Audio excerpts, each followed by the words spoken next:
None of the things I own are just clothing. It's literal medicine. Something happens when I go into a space with the things that I love the most. And when I come back out, I'm a different person.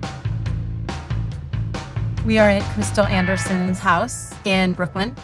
She really has this quintessential, authentic personal style. You can't go wrong in a world where you love yourself fully first. And I see that love from her, and that love inspires me.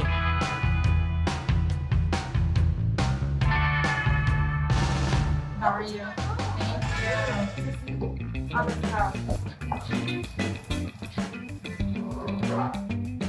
So can you just talk a little bit about what your style says about you? I've thought about this question a lot, and I think about when I was a kid, growing up in South Carolina, feeling like sort of an outlier. And so I think it's about my desire and need to take up space. Why did you feel like an outsider? I was this like weirdo who was also homecoming queen, who also was on a cheerleading squad, but also listened to really weird music, and I just never saw anyone else who looked like me. That's when I learned to start masking who I was, watering myself down, homogenizing myself. And then also, I had my undiagnosed mental illnesses at that time. I didn't know that I had OCD. I didn't know that I had anxiety. And I could not understand and articulate why I felt that way, why I was so sick. And especially when you feel like you are the one that's on the outside and that no one understands. And that's when I started to really think about the way I presented myself and the clothes that I wore. And then I went to Howard University. Howard is where I became the me that I am today. From seeing a sea of the flyest Black folks I've ever seen in my life, every day. And it was the first time that I ever felt actually seen. So can you talk about what you're wearing now? This is Balenciaga. I 100% believe that yellow was invented for Black women to wear, because nothing looks better on a Black woman than yellow, no matter what you're wearing. So this is just like a little sack, but in this color, it becomes something else. It becomes like a magic show.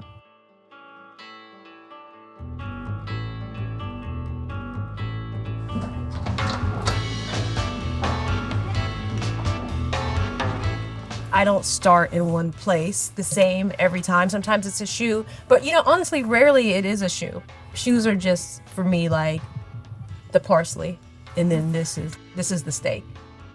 This is my favorite shirt that I've ever owned. It's latex. I wore this until it got to be about 90 degrees, and people were like, "Are you hot?" And I was like, "Honey, I don't dress for the weather I have. I dress for the outfit I want." The most practical thing I own is probably, because it's a white shoe. What's practical about that? Oh my God. And I'm gonna wear these pants. Oh, wow. So they're all Negro League baseball logos. Wow, they're like a museum. Yeah, so this patch, it says, "For the brothers who played and never got paid." I think they were $40. I've worn them to like gallery openings, things that you probably shouldn't be wearing jeans to. You get to honor ancestors who literally broke barriers. I shop vintage and I shop luxury. If I can find designer for really cheap, that's my thrill. The fashion world is kind of shitty in the way that they produce things. They produce certain things for poor people in their brains, for poor people. And they produce certain things for people who have a certain means to things. I like the idea of putting all those things together to show that they can live amongst each other. They don't have to have this certain socioeconomic binary. The idea that there's like all of these Negro League patches, to be able to put them together with things that are considered luxury, feels sort of like a fuck you to that time. I've said to people before, "Oh, I don't really have a talent. Like, I don't play the flute, I don't sing, I don't have a talent." And then I started thinking about it. I'm like, no, this is my talent. And once I freed myself of the shackles of thinking that fashion was a thing that you weren't supposed to enjoy, or a thing that's superficial, I really stepped into my power. And I had to like unlearn that really terrible idea that me loving fashion and me choosing to spend my money on clothing is somehow irresponsible. If a person likes writing poetry on their porch and I like sitting in my closet and understanding the history of fashion and turning it on its head as a Black queer person, who am I to stop myself from doing that? I call these my pandemic stockings. Also, I don't have any like rhyme or reason to my closet. I'm like not one of those people who has my shit laid out, which I probably should. Actually, this is what I'm gonna wear. It's Junior Watanabe. So, can you talk a little bit about your mental health journey and how it relates to clothing and getting dressed, over time, like what the relationship has been between the two? 2 weeks before my 33rd birthday, I had on this like blue Tibby coat that I loved, and I was in the worst place I've ever been with my mental health. It was the first time that I had gotten fired from a job, which was fine. It wasn't that. It was the amount of time I was spending by myself, all day long, by myself, with my thoughts. There's only so much that you can run from. You're on a loop. I went to Virginia to see my family on the second floor landing where my parents' bedroom was. My mom had like a bathrobe, and flippantly threw the belt over the banister, and I fixated on it from the day that I got there. It's this pink fluffy rope, and I kept thinking, what would it feel like if they woke up and saw me hanging from it? Did not want that, but could not stop thinking about it. And I was like, okay, I can't do this alone. This is not a cross that I can bear by myself. I have tried that, and I need to get help. I remember saying to myself, stop thinking that you're not strong enough to handle it by yourself, but that you're strong enough to get the help that you need. My OCD presents itself in compulsions and obsessions around very dark things that you don't have any control of. You don't have control of that, but you are so scared to tell someone, hey, I had a thought about killing you today.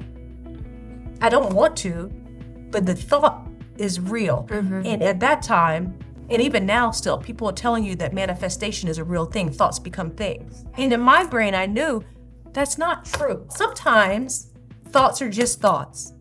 You are not a monster if you have those thoughts. Only saving grace I got was finally talking about it in public and then having someone say, oh, I felt that way for 7 years. And I'm like, oh, okay, I need to keep talking about this. The truth. I need to keep pushing this. I need to keep saying these things. Because if I do it, I'm going to be to somebody what I needed, but I never had. Queer Black folks in general, we live in the shadows when it comes to these conversations, and yet we are the ones who suffer so deeply.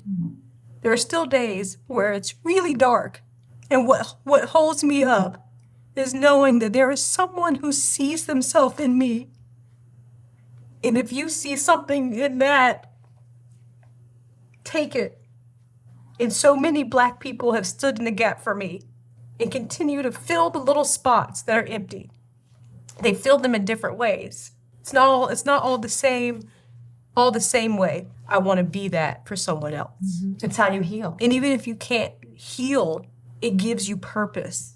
And sometimes when you can't heal, purpose is enough.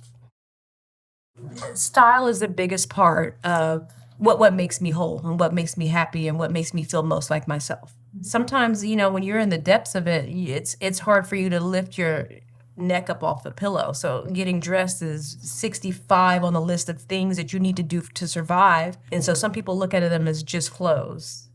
None of the things I own are just clothing. It's nothing. Medicine. It's literal medicine. You've been waiting for this? I've been waiting for it. So it's this brand called Denim Tears. I saw this a few weeks ago. This brand was releasing a collaboration with Levi's. Then I read the story that the person who made it with the Gullah Geechee people in mind. And Gullah Geechee culture is super huge in South Carolina, where I'm from. I'm so excited. It's meant to be like a quilt. Making quilts is so tied to Gullah Geechee culture.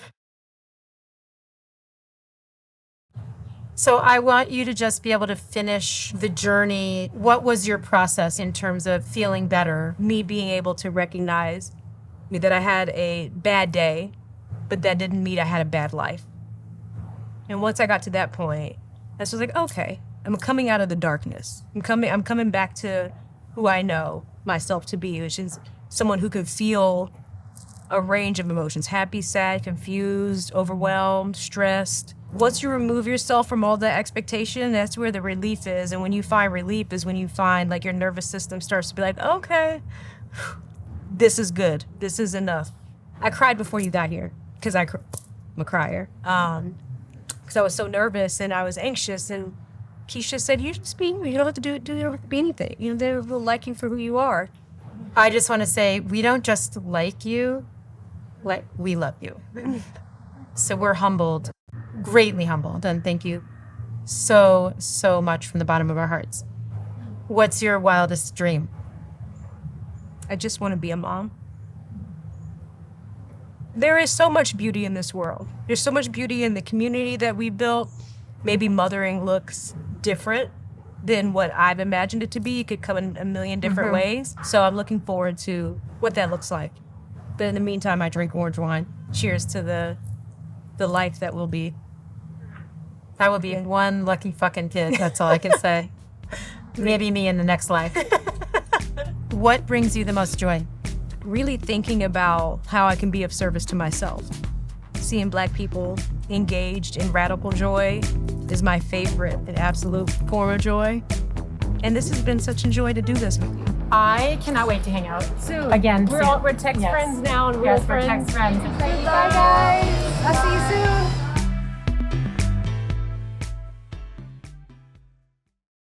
Thank you to our sponsor, Headspace, for supporting us in bringing this week's episode of our Closet series to life. Headspace is an everyday app for your mind that helps you create life-changing habits that support your mental well-being. Meditation is by far the best thing that I've ever done. I do an hour every morning religiously. I'm completely dedicated to it. It has been the best thing for my well-being overall, bar none.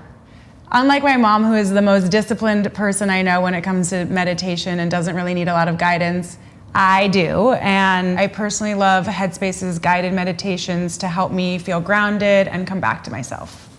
Studies have shown that 10 days of Headspace resulted in a 14% decrease in stress. And we're so proud to partner with a brand whose mission is to improve the health and happiness of the world. Go to headspace.com or the link in the description and use code StyleLikeU 60D for a 60-day free trial. The offer is valid for a limited period of time, so make sure to sign up today.